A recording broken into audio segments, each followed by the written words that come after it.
Hello, good evening, नमस्कार। मैं हूं विकेश सर। युवा अकेडमी के ऑफिशियल यूट्यूब चैनल पर आप सभी का स्वागत है। आज हम लोग बहुत ही इम्पोर्टेंट टॉपिक लेते हैं, नंबर सिस्टम, संख्या पद्धति, जो सब परीक्षाओं में इससे 4 से 5 क्वेश्चन या ज़्यादा क्वेश्चन बन जाते हैं, चाहे वह कोई भी परीक्षा हो। इसका हम लोग कई भागों में बनाएंगे संख्या पद्धति को। पहला पार्ट आपका संख्याओं के बारे में हम लोग जानकारी प्राप्त करेंगे। यह विशेष तौर पर C TET, UP TET, super TET या अदर स्टेट के जो टेट एग्जाम्स होते हैं उनके लिए ज़्यादा क्वेश्चन इस पर बनता है संख्या पद्धति से, और बहुत बारीकी वाला क्वेश्चन जो बनता है वो हम लोग इसमें डिस्कस करेंगे। तो आइए हम लोग स्टार्ट करते हैं। संख्या पद्धति, नंबर, हम लोग नाम सुने रहते हैं कि संख्या पद्धति नंबर सिस्टम, बट यह नंबर सिस्टम होता क्या है? हम लोग पहले नंबर सिस्टम के बारे में जानते हैं कि संख्या पद्धति क्या है, इसकी डेफिनेशन क्या है, इसको कैसे हम लोग डिफाइन करेंगे। देखिए, संख्याओं को लिखने के लिए एक खास प्रकार की पद्धति अपनाई जाती है जिसमें अंकों का प्रयोग करके संख्याएं बनाई जाती हैं, उसे संख्या पद्धति कहते हैं। अलग अलग, जैसे दार्शनिक अंकन प्रणाली, द्विआधारी, त्रिआधारी, रोमन पद्धति। अब आप अगर दार्शनिक अंकन प्रणाली की बात करते हैं तो दार्शनिक अंकन प्रणाली क्या होती है? दार्शनिक मीन्स जो 10 अंकों का प्रयोग हो। 10 अंक मतलब 0, 1, 2, 3, 4, 5, ऐसे हम लोग 9 तक, यह आपका 10 अंक हो गया। ये दार्शनिक अंक प्रणाली हो गया। द्विआधारी की अगर बात करते हैं, द्विआधारी जिसमें केवल 2 अंकों का प्रयोग हो। 2 अंक कौन सा? 0, 1, 0, 1 मीन्स बाइनरी नंबर। जो बाइनरी नंबर की बात होती है वो द्विआधारी हो जाती है। अगर त्रिआधारी की बात करते हैं तो 0, 1, 2 यह 3 अंकों का प्रयोग किया जाता है। और रोमन पद्धति की बात करते हैं, यह आपका 1 होता है, यह 2 होता है, यह आपका 4 होता है, यह 5 होता है। इस टाइप से हम लोग रोमन पद्धति में इसको लिखते हैं। ये आपका अलग अलग पद्धतियां हैं, इसको हम लोग संख्या पद्धति करते हैं। अब आइए हम लोग बात करते हैं यह कितने प्रकार की होती हैं। चलिए आगे हम लोग डिस्कस करने जा रहे हैं संख्याओं के प्रकार, कितनी प्रकार की संख्याएं हैं और कितने टाइप की हम लोग पढ़ेंगे। इसमें हम लोग टोटल 12 टाइप की संख्याओं के बारे में पढ़ेंगे। आप वीडियो अगर लास्ट तक देखेंगे तभी सभी संख्याओं का ज्ञात हो पाएगा कि क्या होती है संख्याएं, और जो आपके महत्वपूर्ण इससे क्वेश्चन बनते हैं वो हम लोग क्वेश्चन भी बारीकी से इसमें देखेंगे कि किस टाइप से इसमें क्वेश्चन बनते हैं। डेफिनेशन में ही क्वेश्चन बनते हैं, वो हम लोग पकड़ नहीं पाते हैं, कहीं अलग से आपको क्वेश्चन यह मिलता नहीं है। तो देखिए, हम लोग सबसे पहले टाइप्स ऑफ नंबर्स की बात करते हैं, संख्याओं के प्रकार। या हम लोग पहली संख्या की बात करते हैं प्राकृतिक संख्याएं, नेचुरल नंबर। नेचुरल नंबर, गिनती की सभी संख्याएं प्राकृतिक संख्याएं कहलाती हैं। गिनती हम लोग 1 से स्टार्ट करते हैं, 1, 2, 3, 4, 5 ऐसे। देखिए जैसे 1, 2, 3, 4, 5 ऐसे इनफाइनाइट तक जा रही है, अनंत तक जा रही है। यह 1 से आरंभ होकर अनंत तक जाती है, इसका कोई अंत नहीं है। देखिए अब क्वेश्चन जो बन रहा है इसे, इस डेफिनेशन से जो क्वेश्चन बनेगा, सभी प्राकृतिक संख्याएं धनात्मक होती हैं। अब इस पर अलग अलग टाइप से क्वेश्चन पूछेगा। कोई ऋणात्मक संख्या दे दिया तो हम लोग उससे पूछेगा कि यह आपका प्राकृतिक संख्या है कि नहीं है, तो हम लोग बोलेंगे नहीं है, क्योंकि सभी प्राकृतिक संख्याएं धनात्मक होती हैं। धनात्मक ही जो होगा वही प्राकृतिक संख्या कहलाएगा। 0 को प्राकृतिक संख्या नहीं माना जाता है। 1 प्रथम एवं सबसे छोटी प्राकृतिक संख्या है। तो क्वेश्चन बनेगा आपका कि सबसे छोटी प्राकृतिक संख्या क्या है, तो 1 बताएंगे हम लोग। तो इस टाइप से इस पर क्वेश्चन बनेगा। अब आइए हम लोग सेकंड टाइप पर आते हैं। आइए दूसरे टाइप पर हम लोग आते हैं, पूर्ण संख्याएं, होल नंबर्स। पूर्ण संख्याएं क्या होती हैं? प्राकृतिक संख्याओं के समूह में अगर शून्य को भी सम्मिलित कर लिया जाए तो वह पूर्ण संख्याएं कहलाती हैं। जैसे 0, 1, 2, 3, 4, 5 यह भी इनफाइनाइट तक होंगी। शून्य पहली तथा सबसे छोटी पूर्ण संख्या है। यह क्वेश्चन बनता है, इस पर यह क्वेश्चन बनता है कि सबसे पहली या सबसे छोटी पूर्ण संख्या क्या है, तो हम लोग शून्य को बताएंगे। इसमें 2 क्वेश्चन बन जाएगा कि पहली पूर्ण संख्या क्या है, तो शून्य है, और सबसे छोटी पूर्ण संख्या क्या है, तो शून्य है। हम लोग दोनों का आंसर शून्य बताएंगे। शून्य से स्टार्ट होती है पूर्ण संख्याएं। आइए अब टाइप थर्ड पर आते हैं। पूर्णांक संख्याएं, इंटीजर नंबर्स। जब पूर्ण संख्याओं को धनात्मक और ऋणात्मक चिन्ह के साथ व्यक्त किया जाता है तो वह संख्याएं पूर्णांक संख्याएं कहलाती हैं। जैसे 0, 1, 2, 3, 4 ऐसे इनफाइनाइट तक जा रहा है। और इधर आएंगे तो यह सभी संख्याएं माइनस में हो जाएंगी, -1, -2, -3, आपका यह भी अनंत तक जाएगा। तो देखिए यह आपका पूर्ण संख्याएं, यह आपका धनात्मक हो गया तो इसको हम लोग धन पूर्णांक बोलेंगे, यह ऋण पूर्णांक हो गया, और 0 को उदासीन पूर्णांक बोलेंगे, यह न्यूट्रल नंबर होता है। तो यहाँ पर क्वेश्चन बनता है कि उदासीन पूर्णांक क्या है, तो उदासीन पूर्णांक क्या है, 0 है, यह आंसर होगा आपका।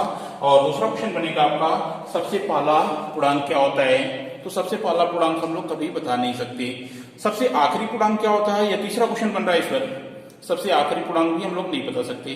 तो मीन्स पहला और अंतिम पूर्णांक हम लोग ज्ञात नहीं कर सकते, क्योंकि पहला हम लोग पूर्णांक इसमें कुछ नहीं बता सकते कि +1 होगा या -1 होगा, और 0 तो एक उदासीन पूर्णांक है, इसलिए पहला और आखिरी पूर्णांक नहीं बता सकते। आइए हम लोग नेक्स्ट संख्या पर आते हैं। चौथा टाइप की संख्या सम संख्या है, विभिन्न संख्या है। वे संख्याएं जो 2 से पूर्णतः विभाजित होती हैं सभी सम संख्याएं कहलाती हैं। जैसे 2, 4, 6, 8, 10, 12 ये सम संख्याएं। विषम संख्याएं ऑड नंबर्स, वे संख्याएं जो 2 से पूर्णतः विभाजित नहीं होती हैं वे विषम संख्याएं कहलाती हैं। जैसे 1, 3, 5, 7, 9, 11 ये आपकी विषम संख्याएं हैं, सम और विषम संख्याएं। आगे हम लोग नेक्स्ट टाइप पर आते हैं। ऋण या अभाज्य संख्याएं, प्राइम नंबर्स। प्राइम नंबर्स क्या होते हैं, इस पर क्वेश्चन आता है।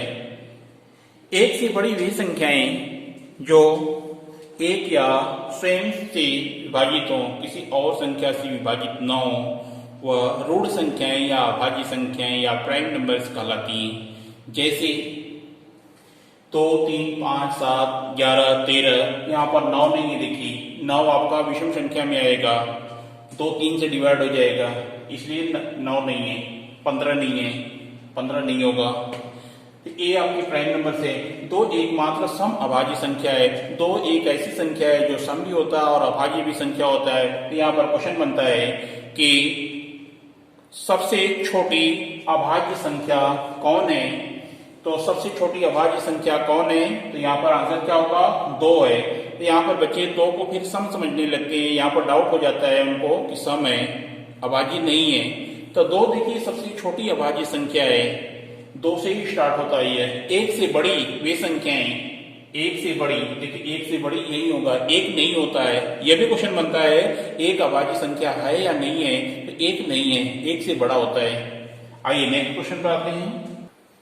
अगला है आपका भाज्य संख्याएं, कंपोजिट नंबर्स।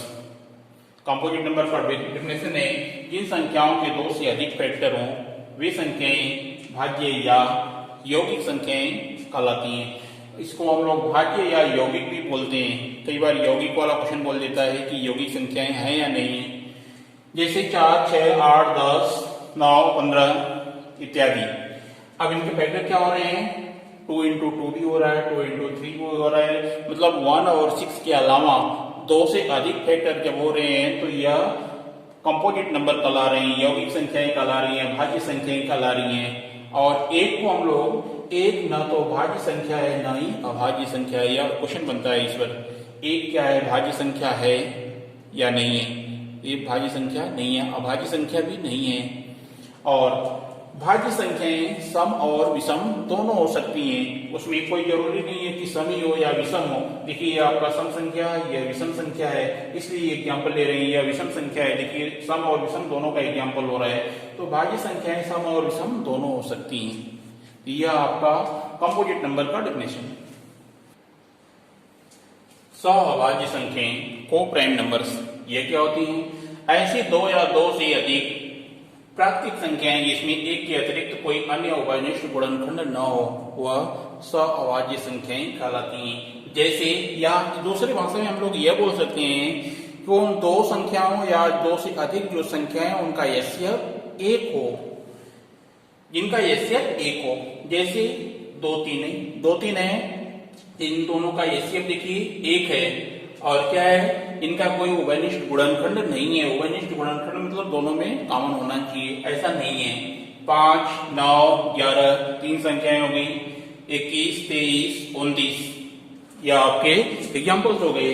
और हम लोग यह बोल सकते हैं कि सहभाज्य संख्याओं का अभाज्य होना कोई जरूरी नहीं है, क्योंकि इसमें भाज्य संख्याएं भी हैं। ऐसा जरूरी नहीं कि सभी अभाज्य हों तो भी सहभाज्य संख्याएं कहलाएंगी, ऐसा नहीं है।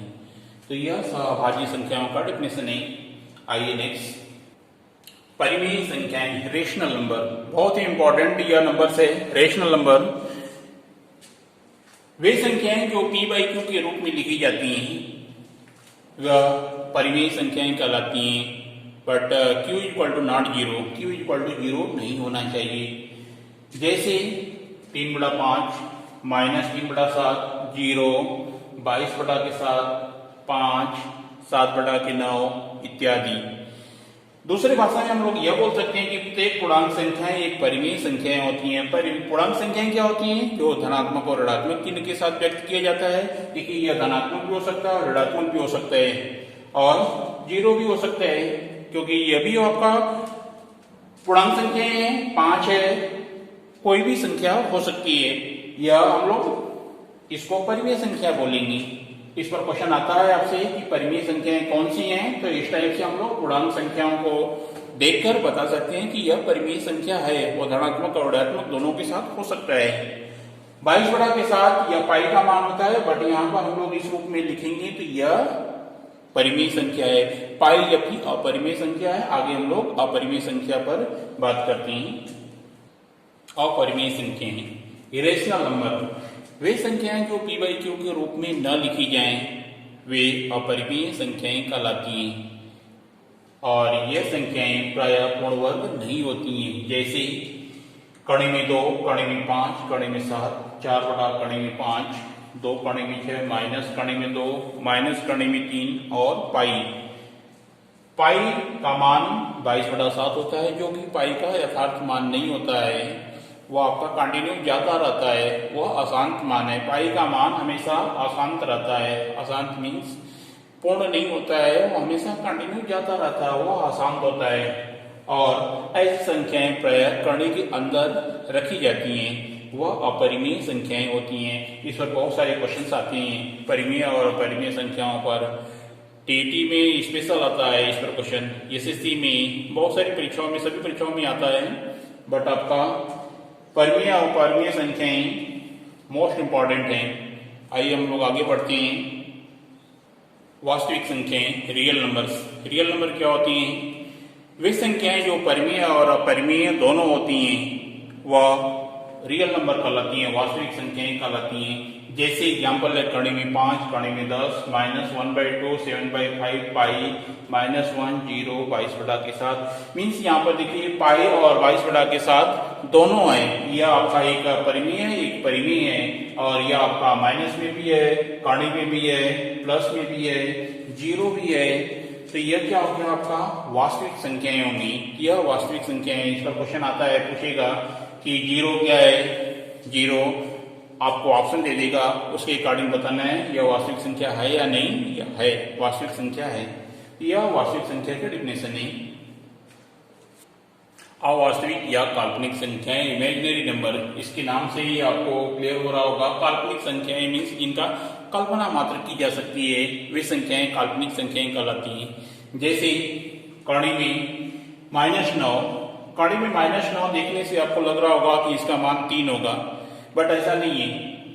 -25 है, 25 का वर्गमूल आपको 5 दिख रहा होगा कि 5 आंसर है, बट ऐसा नहीं है। ऐसा नहीं होता है। देखिए ऋणात्मक किसी भी संख्याओं का हम लोग वर्गमूल नहीं ज्ञात कर सकते हैं। तो यह आपको मात्र कल्पना जैसा दिख रहा है कि इसका मान 5 है, इसका मान 6 है। इस टाइप से जो भी आपके क्वेश्चन रहेंगे तो ये काल्पनिक संख्याएं हैं, मात्र कल्पना जैसा दिख रहा है। किसी भी ऋणात्मक संख्याओं का वर्गमूल नहीं ज्ञात कर सकते हैं। तो यह आपका 12वां टाइप था, काल्पनिक संख्याएं। इस टाइप से हम लोग 12 टाइप की संख्याएं पढ़े। तो संख्या पद्धति में यह आपका पहला भाग है जो हम लोग संख्याओं का ज्ञान प्राप्त किए। और आगे हम लोग दूसरे भाग में बहुत सारे इस पर क्वेश्चन जो आते हैं वो हम टाइप पढ़ेंगे। बट आपको यह संख्याओं का ज्ञान सबसे पहले होना चाहिए। तो दोस्तों मेरे ख्याल से यह वीडियो आपको बहुत अच्छा लगा होगा और इसे आप शेयर, कमेंट, लाइक और सब्सक्राइब जरूर करिए, ताकि सब्सक्राइब करने पर आपको नया वीडियो जब भी बनेगा सबसे पहले आपको नोटिफिकेशन मिल जाएगा इसका। धन्यवाद।